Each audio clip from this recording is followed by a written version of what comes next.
अथ श्री दुर्गा कीलक मंत्र हिंदी में। ओम। इस श्री कीलक मंत्र का शिव ऋषि अनुष्टुप चंद्र श्री महासरस्वती देवता हैं। श्री जगदम्बा की प्रीति के लिए सप्तशती के पाठांगभूत जप में इसका विनियोग किया जाता है। ओम चंडिका देवी को नमस्कार है।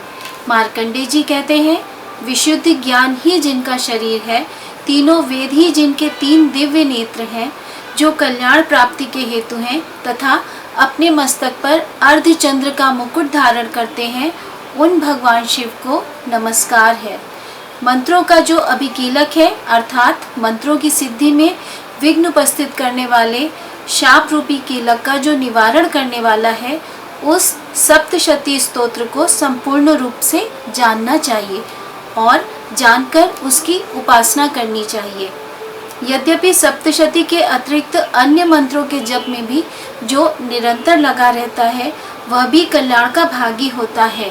उसके भी उच्चाटन आदि कर्म सिद्ध होते हैं तथा उसे भी समस्त दुर्लभ वस्तुओं की प्राप्ति हो जाती है। तथापि जो अन्य मंत्रों का जप न करके केवल इस सप्तशती नामक स्तोत्र से ही देवी की स्तुति करते हैं, उन्हें स्तुति मात्र से ही सच्चिदानंद स्वरूपिणी देवी सिद्ध हो जाती है।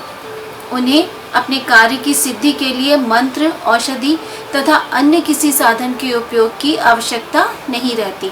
बिना जप के ही उनके उच्चाटन आदि समस्त आभिचारिक कर्म सिद्ध हो जाते हैं। इतना ही नहीं, उनकी संपूर्ण अभीष्ट वस्तुएं भी सिद्ध होती हैं। लोगों के मन में यह शंका थी कि जब केवल सप्तशती की उपासना से अथवा सप्तशती को छोड़कर अन्य मंत्रों की उपासना से भी समान रूप से सब कार्य सिद्ध होते हैं, तब इनमें श्रेष्ठ कौन सा साधन है। लोगों की इस शंका को सामने रखकर भगवान शंकर ने अपने पास आए हुए जिज्ञासुओं को समझाया कि यह सप्तशती नामक संपूर्ण स्तोत्र ही सर्वश्रेष्ठ एवं कल्याणमय है। तदनंतर भगवती चंडिका के सप्तशती नामक स्तोत्र को महादेव जी ने गुप्त कर दिया। सप्तशती के पाठ से जो पुण्य प्राप्त होता है, उसकी कभी समाप्ति नहीं होती, किंतु अन्य मंत्रों के जप जन्य पुण्य की समाप्ति हो जाती है। अतः भगवान शिव ने अन्य मंत्रों की अपेक्षा जो सप्तशती की ही श्रेष्ठता का निर्णय किया, उसे यथार्थ ही जानना चाहिए। अन्य मंत्रों का जप करने वाला पुरुष भी यदि सप्तशती के स्तोत्र और जप का अनुष्ठान कर ले, तो वह भी पूर्ण रूप से ही कल्याण का भागी होता है। इसमें तनिक भी संदेह नहीं है। जो साधक कृष्ण पक्ष की चतुर्दशी अथवा अष्टमी को एकाग्रचित होकर भगवती की सेवा में अपना सर्वस्व समर्पित कर देता है और फिर उसे प्रसाद रूप से ग्रहण करता है, उसी पर भगवती प्रसन्न होती है, अन्यथा उनकी प्रसन्नता नहीं प्राप्त होती। इस प्रकार सिद्धि के प्रतिबंधक रूप कील के द्वारा महादेव जी ने इस स्तोत्र को कीलित कर रखा है। जो पूर्वोक्त रीति से निष्कीलन करके इस सप्तशती स्तोत्र का प्रतिदिन स्पष्ट उच्चारण पूर्वक पाठ करता है, वह मनुष्य सिद्ध हो जाता है। वही देवी का पार्षद होता है और वही गंधर्व भी होता है। सर्वत्र विचरते रहने पर भी इस संसार में उसे कहीं भी भय नहीं होता।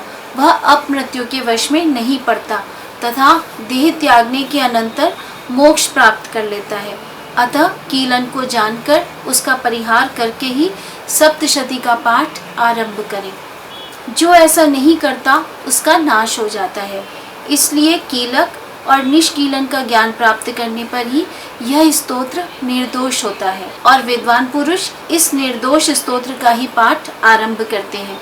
स्त्रियों में जो कुछ भी सौभाग्य आदि दृष्टिगोचर होता है, वह सब देवी के प्रसाद का ही फल है। अतः इस कल्याणमय स्तोत्र का सदा जप करना चाहिए।